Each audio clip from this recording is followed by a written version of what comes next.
Hello friend, back to my channel Kabita lifestyle blog. আজকে অক্ষয় তৃতীয়ার দিন আমাদের কালামারের দোকান, সেখানে আমরা লক্ষ্মী আর গণেশ দেবীর পূজা করলাম। লক্ষ্মী দেবীর পূজা করলাম। এই যে দেখতেই পাচ্ছ আমার বড় ননাস, এই যে গোলাপি রঙের চুড়িদার পরে বসে আছে। ওদিকে আমি, আমার হাজব্যান্ড আর পুরোহিত মশাই দোকানের পুজোটাও করে নিলাম।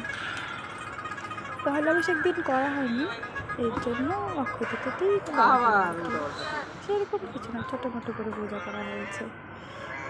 তো দেখতে থাকো আমার ভিডিওগুলো, আর দেখা হচ্ছে পরের ভিডিওতে।